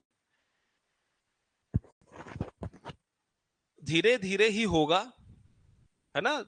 पढ़ते रहो लगातार, कंसिस्टेंट। बचपन में कहानी सुने नहीं सुने तुम लोग, और नदी लगातार बहते रहती है, चट्टान टूट जाता है, पढ़े हो नहीं पढ़े हो? उसका मोरल क्या था? Due to consistency of water, पानी के लगातार बहाव से टूटता है ना। तो फिर से कह रहा हूं, जैसे कि वो स्टेनो बोल रहा था, एक बच्ची सपना साहू आती थी, आपको अभी एक बच्ची थी, वो छोड़ो। तो वो मैथ्स में कमजोर थी, जब छोटा सा कोचिंग था हमारा, छोटा क्लासरूम था, तो मैथ्स पढ़ी एक बार, हल्का फुल्का समझ में आया उसको, औसत थी, बोली सर मेरे को एक बार पढ़ना, दुआ पढ़ी। और हाई कोर्ट का एग्जाम हुआ था, और उस समय मैथ्स और रीजनिंग कठिन आया था, वो एग्जाम निकाली थी, आज पोस्टेड हाई कोर्ट में एज ए स्टेनो, ठीक है। तो मैं फिर से कह रहा हूं कि औसत पढ़ने वाला बच्चा भी एग्जाम निकालता है, तो मन से भ्रम को निकाल दो कि वह एकदम होशियार बच्चा एग्जाम निकालता है। मैं बार बार कह रहा हूं बातों को, होशियार बच्चा तो एग्जाम निकाल ही लेता है नो डाउट, लेकिन एक औसत पढ़ने वाला, लेकिन वही कि लगातार पढ़ना पड़ता है भैया। चलिए, भटकाओ जीवन में आपको सफल नहीं बनाएगा। हमारे यहाँ जो सुधा श्याम एक बच्ची थी, कल ही उसका अचानक मैं स्क्रॉल कर रहा था अपना यूट्यूब चैनल, तो उसका वीडियो दिख गया, तो मैं देखा फिर से। तो बच्ची जब आई थी यहाँ पर, तो बच्ची क्या बोली कि जब हम पढ़ते थे तो हमको मन में ये डाउट होता था कि सर जो पढ़ा रहे हैं वो उतना पर्याप्त है कि नहीं पर्याप्त है, ये उसके मन में क्वेश्चन आता था। बोली थी वो, अचानक सुन रहा था तो बहुत सही लगा मेरे को, किसी पर्टिकुलर मेरा या प्रवीण सर की तारीफ नहीं, एकदम टू द पॉइंट बात की है वो। तो जब हम पढ़ते थे तो हमको ये लगता था कि सर जो नोट्स लिखा रहे हैं या दे रहे हैं वो सफिशिएंट है कि नहीं। और बाकी ही कुछ, भाई आप जाते होगे तो और भी कोचिंग वाले दोस्त यार होंगे ही होंगे आपके, तो नोट्स कंपेयर होता था। तो नोट्स कंपेयर होता था तो कुछ में हमारा ज्यादा होता था, कुछ में उनका ज्यादा होता था। तो उसने एक बात कहा कि जो सर लोग पढ़ाते थे केवल उस नोट से भरोसा करके उसको पूरा कंप्लीट में रटी थी और उसी भरोसे में एग्जाम निकला था।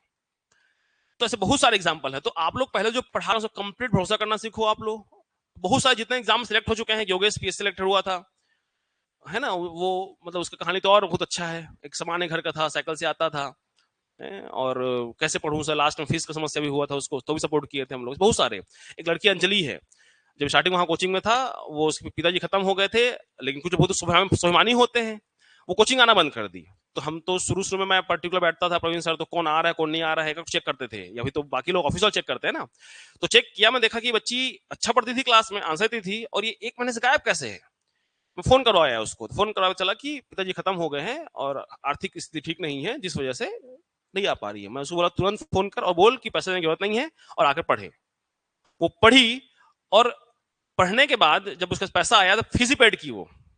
आज वो सिलेक्टेड है शिक्षक भर्ती में, और आज भी कांटेक्ट में है। एक अलग से हमारा जो ग्रुप बना है सिलेक्टेड स्टूडेंट का, उसमें ग्रुप है, हर टीचर्स डे में भी जब भी उसको आती मतलब आती है, फोन तो करती ही करती है। ऐसे बहुत सारे एग्जाम्पल है। तो ऐसे विषम परिस्थिति आने के बाद भी एग्जाम में बच्चा पढ़ता है और सिलेक्शन लेता है ना। राकेश साहू एडीओ में 5th रैंक था, एडीओ एग्जाम हुआ अभी 15 जून को, वो पुराना एडीओ बैच का 5th रैंक था राकेश साहू। वो मेरे पिताजी का कपड़े का दुकान था, और हम लोग उसको कहाँ पढ़ाए थे, साइंस कॉलेज पीटीसी में, जहां सरकारी स्कूल, जहां सबसे पहले शुरुआत पढ़ाना चालू किए थे। तो दोपहर टाइम पे पापा का मदद करने के लिए मैं पापा की दुकान में बैठा करता था 2 घंटे के लिए, पापा को लंच आते थे। तो 2 घंटे मैं दुकान में बैठता था, छोटा सा दुकान था, तो दुकान में 2 घंटे के लिए वो साइकिल से मेरे पास दुकान में, कपड़े की दुकान में बैठ के पढ़ने आता था। तो बहुत लोग ये सोचते हैं कि पैसे लेकर सिलेक्शन होता है, होता होगा, मैं बड़े ऑनलाइन क्लास से बोल रहा हूँ, होता होगा। अगर 100 पोस्ट आ रहा है बेटा तो 10 में ही होता होगा, 90 फेयर होता है। तो तुम 10 का क्यों सोचते हो, उस 90 फेयर का सोचो। वो बच्चा साइकिल से आता है, जिसके पैसे देने का कोई ऐसा हैसियत नहीं था कि पैसे देके नौकरी लगे उसका, और पैसे देके नौकरी लगता है उसका, टॉप टॉप नहीं लगता है बेटा। अभी वर्तमान जो डिप्टी कलेक्टर वाला हुआ वो एकदम रेयरेस्ट केस था। तो 5वां रैंक आया छत्तीसगढ़ में वो। ऐसे बहुत सारे एग्जाम्पल हैं जो विषम परिस्थिति में गरीबी हालात में पढ़े हैं और अच्छा अच्छा पोस्ट लाए हैं, और औसतन बुद्धि वाले, मैं बार बार कह रहा हूं, औसतन बुद्धि वाले, एक एवरेज माइंड लेकर, एवरेज माइंड वाले को इतना ही करना है कि रोज पढ़ना है और लगातार पढ़ना है। जीवन में भटकाव लाओगे, ब्रेक लाओगे, दिवाली है तो भी आप साफ सफाई कर लो, लेकिन 1 घंटा पढ़ो। एक दिन भी तुम्हारी पढ़ाई रुकनी नहीं चाहिए। दिवाली हो, होली हो, दशहरा हो, मैं 1 घंटे या 1.5 घंटे, आधे घंटे समय निकाल पढ़ूंगा। रुकना नहीं चाहिए पढ़ाई आपका।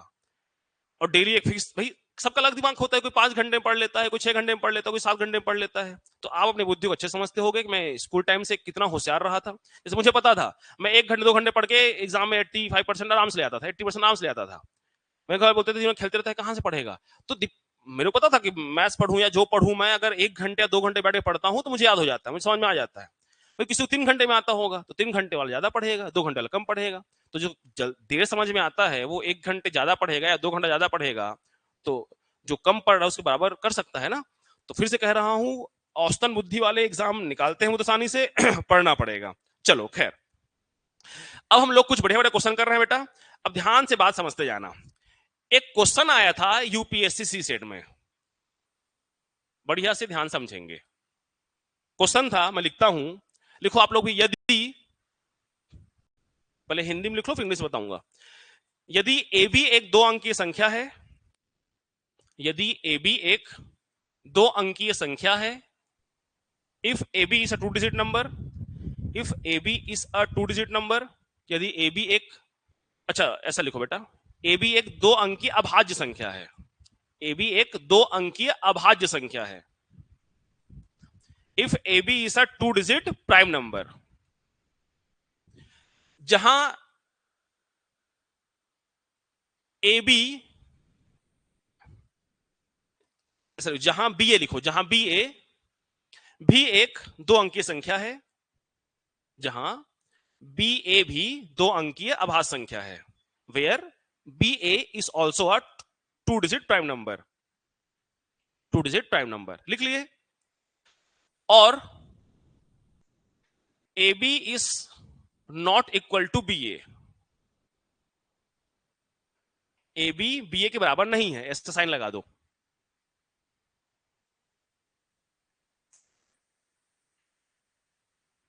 लिख लिया यहां तक, पहले हिंदी में लिखना। तो ऐसे सभी अभाज्य संख्या का योग कितना होगा? तो ऐसे सभी अभाज्य संख्या का योग कितना होगा? तो हिंदी वाला लिख लिया पूरा, इंग्लिश फिर दोबारा बोल रहा हूं। If A B and B A, if A B and B A are 2 digit prime number, लिखिए बढ़िया से, लिखा चंद। Where A B is not equal to B A, so find the sum of that all prime number, so find the sum of that all prime number। हाँ, prime number आना चारों क्या हो रहा है, ये ए बी और B एक ही बात तो है। मैं 12 लिखूं या 21 लिखूं, एक ही बात हो रहा है कि नहीं हो रहा है ये? लेकिन पॉइंट क्या कह रहा है?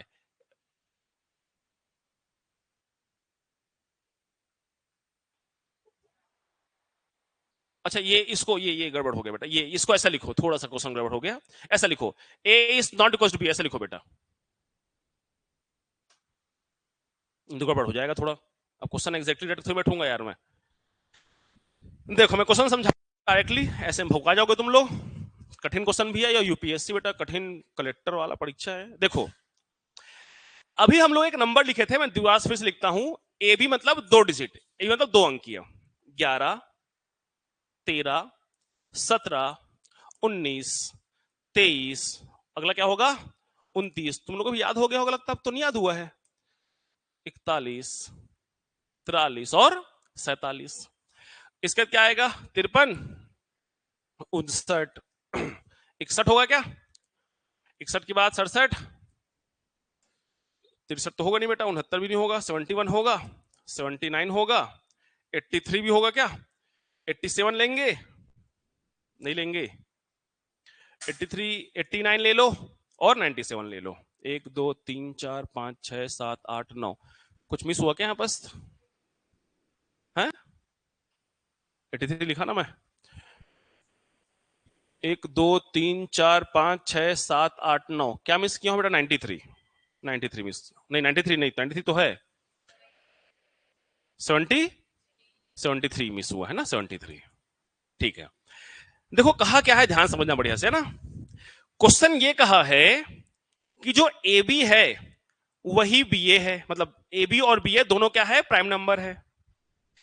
लेकिन ध्यान रखना है कि सेम सेम नंबर नहीं होना चाहिए कि ए बी मतलब ए जो है बी के इक्वल नहीं होना चाहिए, ए जो है बी के इक्वल नहीं होना चाहिए। जैसे कि ध्यान समझना बढ़िया से, ये 13 और 31, 13 और 31, क्या ए बी और बी ए बी उल्टा कर दो तो बी ए बन रहा है, 13 का उल्टा क्या बन रहा है 31। अगला कौन सा रिपीट हो रहा है बेटा 17, 17 और 71, भाई दोनों प्राइम नंबर है ना बेटा। आगे देखो 19 91 नहीं है, 23 नहीं है, 29 नहीं है, 37 नहीं है, 73 है, क्या है 37 और 73, 37 और 73 उल्टा हो गया ए बी और बी ए। आगे देखो कौन सा होगा 79 और 97, 79 और 97, इन सब को उठा के जोड़ दो, आगे आंसर। फिर समझो क्वेश्चन क्या कहा था कि 2 डिजिट अभाज्य संख्याओं चाहिए, ये हमको याद होना चाहिए जो कभी लिखवाया था पहले, है ना। प्राइम नंबर ऐसा प्राइम नंबर जो 2 डिजिट के हो, अभाज्य संख्या ऐसे 2 अंक के हो, और उसको उल्टा करने पर, उसको उल्टा करने पर भी क्या बनना चाहिए, वो प्राइम नंबर बनना चाहिए। तो ऐसे सभी अंकों का योग कितना होगा, सबको जोड़ लो बस। तो जोड़ो, कितना बताओ आंसर होगा?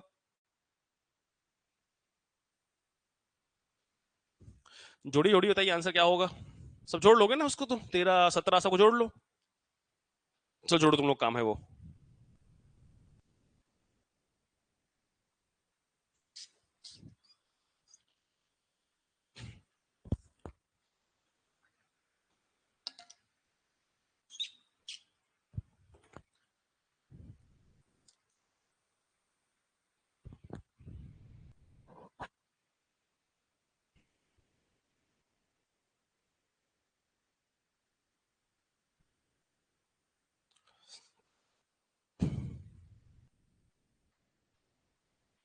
एसी ऑन नहीं है क्या आज? उमस टाइप का लग रहा है।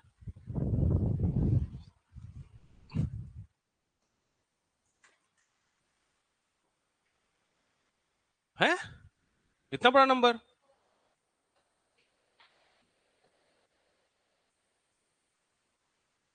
इतना बड़ा नंबर कैसे आया इतना जोड़ने का तुम लोग का? तुम लोग को जोड़ घटाव सिखाना पड़ेगा क्या मेरे को? अरे सबको जोड़ना है। 13 17। क्या किए हो तुम लोग बेटा?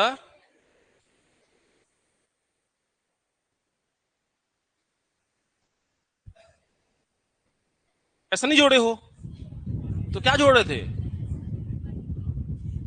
तो ऐसे भी जोड़ोगे अच्छा वाह। वाह अरे वाह वाह वाह। तुम लोग को 4 दिन पढ़ा दूंगा ना तो मैं ही भूल जाऊंगा मैथ्स पढ़ाने लगता है। 7 3 10 9 9 10 कितना हो गया देखो। 7 3 10 7 3 10 9 1 10 30 हो गया। 30 और 7 37 1 38। ये 3 हो गया। 3 4 5 6 7 8 9 10 11 11 21 कितना हो जाएगा? 3 और 9 418 इज द आंसर है ना? 418 होगा आंसर। क्वेश्चन क्लियर हुआ? मैं ये बताना चाह रहा हूं यूपीएससी एग्जाम में ना सीधा क्वेश्चन पूछता ही नहीं है ऐसी। देखो सिंपल सा क्वेश्चन है कुछ नहीं करना था। प्राइम नंबर ये देखना था कि वही नंबर 11 को क्यों मना किया। ए बी के इक्वल नहीं होना चाहिए क्योंकि 11 को नहीं लेना है। सेम सेम नंबर नहीं होना चाहिए इसलिए ये पॉइंट को बोला बेटा वो। ये तो प्राइम नंबर 11 भी उल्टा करने पर भी 11 हो जाता ए और बी ए इसलिए बोला था उसको। तो सिंपल सा बात था 2 डिजिट प्राइम नंबर। ऐसा प्राइम नंबर उल्टा करने पर ए बी बी हो जाए मतलब ए बी बन जाए बी ए बन जाए बस। ठीक है चलो। क्या सोच के तुम लोग जोड़े होगे मैं सोच पा रहा हूं। मतलब ऐसे जोड़े हो तुम लोग? कौन सिखाया है जोड़ना तुम लोग को? पर्सनली उस समय मिलने जाऊंगा मैं। हैं? चलो नेक्स्ट। आप लोग पढ़ लिए बेटा सभी। अब नंबर पर बेस्ड क्वेश्चन करेंगे। आज एक ही क्लास है ना? शुक्ला सर थोड़ा बाहर गए हैं रायपुर और प्रवीण सर भी आज उनको कुछ एग्जाम है। तो आज एक ही क्लास है आप लोग का। कल से 2 क्लास होगी है ना आप लोग की? ठीक है। देखो ध्यान दो बेटा। मुझे बताओ क्रमागत। ध्यान से दो भैया समझो। क्रमागत संख्या मतलब क्या होता है? कंसिक्यूटिव नंबर मतलब क्या होता है क्रमागत संख्या? अरे जो लगातार आए। लगातार 1 2 3 4 5 6 7 8 9 ठीक है ना? हाँ। अब देखो क्रमागत में अगर प्राकृत बोले प्राकृत का क्रमागत संख्या, सम का क्रमागत संख्या और विषम का क्रमागत संख्या। नेचुरल, इवन और ऑड। धन्यवाद बताने के लिए जी। हाँ तो इसका क्रमागत क्या होगा? X, x+1, x+2, x+3 and so नहीं होगा ना? होगा। सम संख्या क्या होगा? दो दो का अंतर होता है। x, x+2, x+4, x+6। इसका क्या होगा? x, x+1। ऐसा नहीं कर सकते? ये होगा कि नहीं होगा विषम संख्या का? सोचो।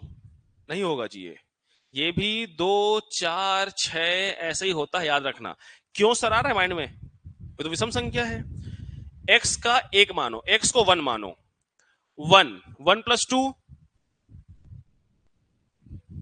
गड़बड़ हो गया ना? सम संख्या की शुरुआत कहां से होता है? 2 से। विषम संख्या का 1 से। अगर ये 1 है तो 1+2 3, 1+4 5, 1+6 7 बना तुम्हारा सीक्वेंस। Even number 2, 2+2 4, 2+4 6, 2+6 8। आई बात समझ में? एक्चुअल में ना क्रमागत संख्या वाले जितने भी क्वेश्चन है उसको हल करने के लिए ऐसा ही लंबा चौड़ लिखना पड़ता है बेटा। नहीं लिखना पड़ेगा। मैं ट्रिक बताऊंगा आप लोग को ठीक है ना? ये केवल कॉन्सेप्ट सब चीज बताने चक्कर में सब बताता हूं आप लोग को। चलिए तो इतना को लिख लो फिर आप लोग को 2 3 क्वेश्चन कराता हूं फिर छुट्टी करते हैं। ज्यादा हम लीकेज मार देगा तुम्हें बुद्धि।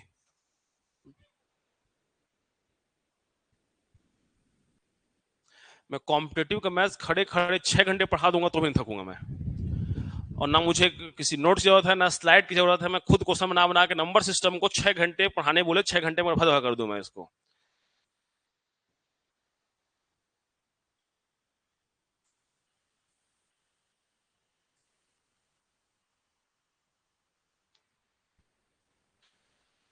Consecutive prime, consecutive natural number, consecutive even number, consecutive odd number, ऐसे इसकी कोई जरूरत नहीं है खास। ये इतना लंबा चौड़ा बनवाऊंगा ही नहीं आपको मैं। कॉम्पिटेटिव पढ़ाई कर रहे हो, इसको तो पढ़ाई कर रहे हो आप, लेकिन नॉलेज होकर के लिखवा दिया हूं।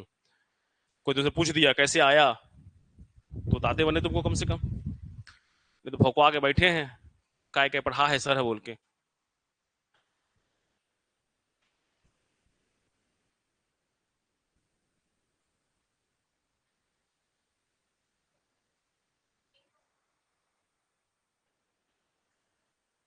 एक तीन पांच सात विषम संख्या तो है, ये दो चार क्यों आया कह रही है।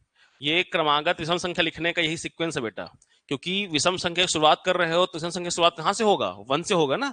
तो वन से करोगे तो x प्लस वन कर दूंगा तो 1 + 1 2 हो जाएगा ना, तो रॉन्ग हो जाएगा। ठीक है, कोई जरूरत नहीं पड़ता है इसका। चलिए अब तुम लोगों को सीधा मैं ना क्वेश्चन का सॉल्यूशन दिखा के समझाता हूं और थोड़ा सा बुद्धि होगा समझ जाओगे। देखो 10 11 12 13 और 14 ये पांच क्रमागत, देखो फिर समझो, ध्यान समझा करो बेटा। नेचुरल नंबर क्या है, जो 1 से स्टार्ट होता है, मतलब लगातार जा रहा है। क्रमागत मतलब लगातार आएगा, क्रमागत मतलब लगातार आएगा। कंसेक्यूटिव मतलब सीक्वेंस से लगातार आएगा। तो 10 11 12 13 14 ये लगातार आ रहा है बेटा, तो इसे हम क्या कहेंगे, पांच क्रमागत प्राकृत संख्या। क्या कहेंगे बेटा, पांच क्रमागत प्राकृत संख्या। इंग्लिश में क्या बोलेंगे, 5 कंसेक्यूटिव नेचुरल नंबर। पांच क्रमागत प्राकृत संख्या का क्या निकालना है हमको, योग निकालना है। इंग्लिश में क्या बोलेंगे, सम ऑफ 5 कंसेक्यूटिव नंबर। तो मैं डायरेक्टली क्वेश्चन ना देकर आपको मैं समझा रहा हूं कॉन्सेप्ट कि कैसे बनेगा। ठीक है, देखो सबसे पहले तो मुझे बताओ 10 11 12 13 और 14 सबको जोड़ो कितना हो रहा है बताओ, जोड़ डाले, वाह ठीक। तो ये तो एग्जाम में आएगा नहीं बेटा, क्वेश्चन क्या देगा, सिंपल सा पांच क्रमागत प्राकृत संख्या। तो उसके लिए क्या करना पड़ता हमको, x प्लस 1 ऐसे करना पड़ता, लेंदी जाता प्रोसेस हमारा। ठीक, अब देखो कैसे करेंगे इसका योग। हम लोग लिख लेते हैं सम ऑफ 5 का नंबर इस 60 है ना, तो बनेगा पांच क्रमागत प्राकृत संख्या का योग कितना है, 60 है। देखो ध्यान से बेटा, अगर हमारा सॉल्यूशन में दिया गया है, ध्यान समझेंगे बेटा, कि पांच क्रमागत प्राकृत संख्या का योग 60 है, तो कितना क्रमागत बोला है बेटा, 5। अब सीधा ये फॉर्मूला लगाना ही नहीं है एक्स वाला, इसको आप 5 से डिवाइड कर देना, 60 को 5 से डिवाइड कर देना। तो 60 को 5 से डिवाइड किए तो 12 पंचे कितना आया, 60। तो अगर ध्यान समझना बेटा बढ़िया से ना, अगर 5 संख्या है, जो भी आंसर आएगा वो हमेशा बीच वाला संख्या होता है, हमेशा बीच वाला संख्या होता है, मिडिल वाला नंबर होता है।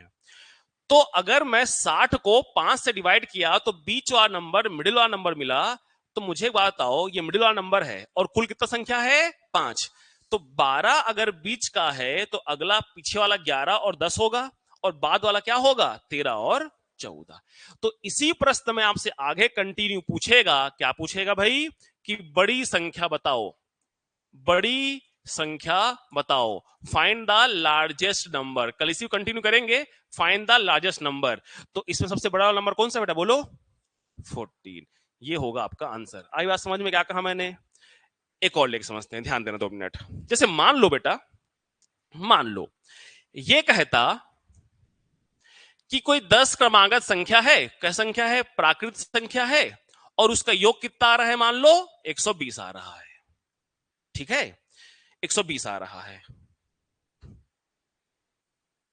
थोड़ा रुक जाओ, इसको अपने कम करते हैं,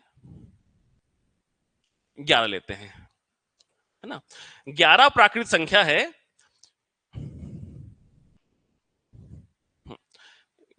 11 प्राकृत संख्या है जिसका योग मान लेते हैं 121, समझाने के लिए बेटा केवल, है ना। तो 121 को जैसे 60 था 5 से डिवाइड किए, वैसे 121 को 11 से डिवाइड करेंगे। ठीक है, समझाने के लिए केवल अपने मन से डेटा लिया हूं तो सदा रॉन्ग भी हो, इसको नोट करना, इसको नोट नहीं करना। ठीक, तो मान लो कितना आ गया, 11 आ गया। ठीक है ना। अब भैया बस 11 क्रमागत संख्या है, थोड़ा गड़बड़ हो गया, डेटा थोड़ा बड़ा लेना था मेरे को। मेरा पॉइंट इतना ही है बेटा कि अगर ये 11 आया है तो ये बीचों बीच वाला संख्या होगा। कौन सा होगा? बीचों बीच वाला संख्या होगा।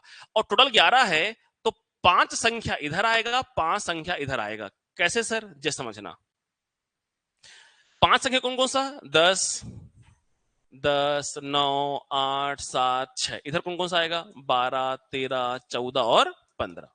तो सबसे बड़ी संख्या कौन सी हो गई? 15 हो गई। सबसे छोटी संख्या कौन सी होगी? 6। बीच वाली संख्या कौन सी हो गई? 11। तो क्वेश्चन ऐसे आएगा बेटा। कल इसको बहुत डिटेल में पढ़ाऊंगा, बहुत बड़े बड़े क्वेश्चन बनते हैं इसका।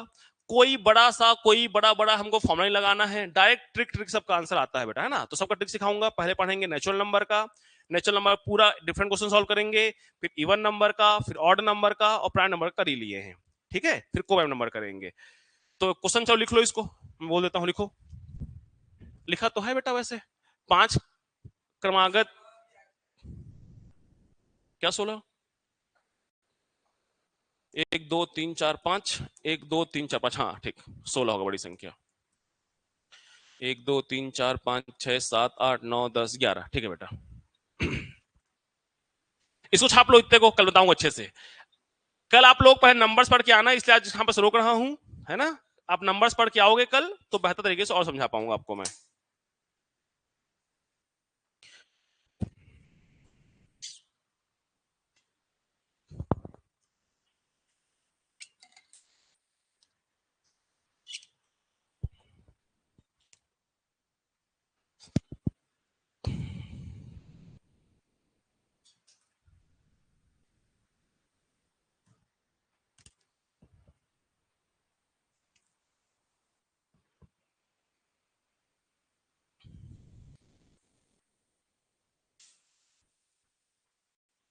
कल के लिए होमवर्क क्या है तुम लोग का?